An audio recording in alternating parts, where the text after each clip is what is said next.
anybody block you from seeing Pop? From talking to him?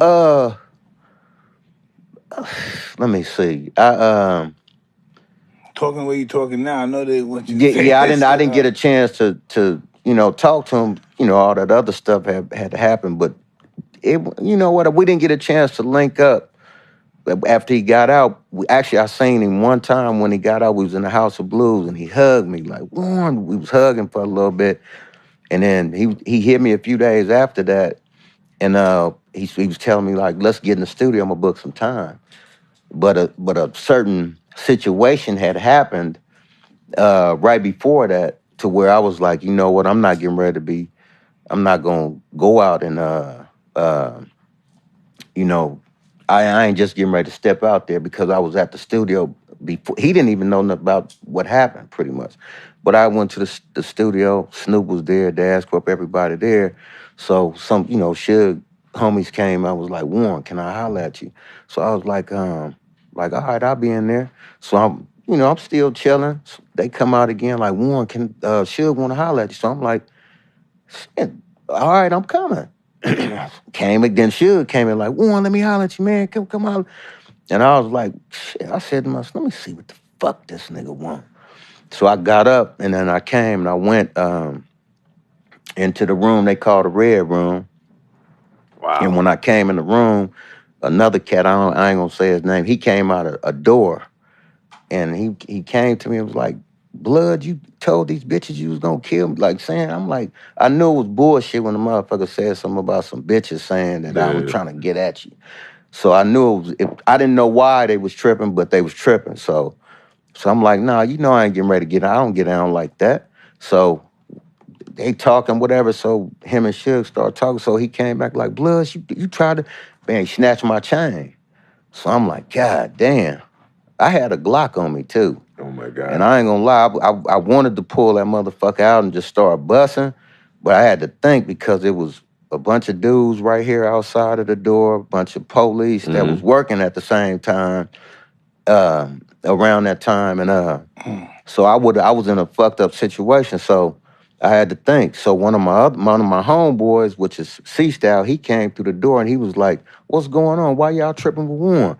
So and while he was talking to them, like, well, it was a door right here. So I opened the door. I walked through the door in the kitchen, and I seen two cats I knew that was sitting right there. So I walked past. I looked at them like, nigga, these niggas tripping. So I get to the hallway. As soon as I got to the hallway, I'm walking fast. The motherfucker, right before I got to the door, that nigga came running. Get that nigga, Blood. Nah. And what? I swear to God. So I took off. Boom. I got out. I got to my car. I had a big ass truck on big knobbies back then. So I got in my car and I backed up and I said, nigga, fuck y'all. Woo, and I pulled off that motherfucker. And I told my uncle,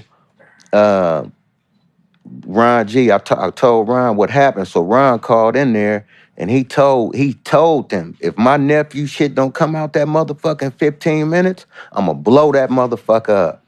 Wow. And he's a Navy SEAL. So he was serious. So Snoop had called me like, Warren, come get your chain. I'm like, hell no, keep it, hold it for me. And then I took off.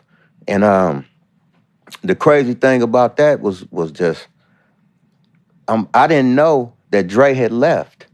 Oh my God. Blindside. So this was the whole, so it's like, oh, that's that nigga brother. Shit. So I'm like, damn, I thought about it. I was like, these niggas probably would have killed me if they had the chance to. Wow. And it was fucked up. And like a lot of people was claiming like, oh, I got Warren chain back. Didn't none of these motherfuckers get my chain back. C-Style. I'm not gonna lie, he was the one who caused the diversion for me to get up out of there. And when I got out of there, I got to my car, I was like, they ain't gonna never get me in another position where they can get at me like that. So that's when, Tupac had called me like, Warren, I'm got the studio, come to the studio. And I was like, he said, come to Can-Am. And that's where it happened at. And I said, no. Nigga. I said, I ain't coming up there. Pac. He's like, he said, why you ain't come? What's wrong? I said, man, I'm not coming up there, Pac. I said, I'll book the studio time and then you come to the studio with me. So then I know that I got my people around just in case, so can't nothing go down.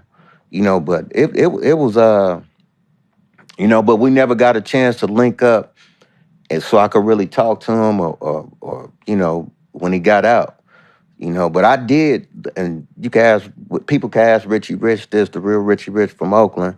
I was gonna try to bail him out. I got beat to the punch. I was gonna put up the money, and I didn't want nothing. It would have been I swear to God, you can ask Richie Rich. That's crazy. I was gonna put up the money. I didn't give a fuck. It was like, I don't want nothing back. If I get this money to him to get him out of there, I don't want nothing. I don't want him signing no paperwork. You ain't got to do nothing, nigga. If I ever need you on a song or something, then get with me. But it was serious. I ain't never told nobody none of this shit, man. That's crazy. Yeah, but you should. They need to hear that. Yeah. Imagine something like that, them lost in history.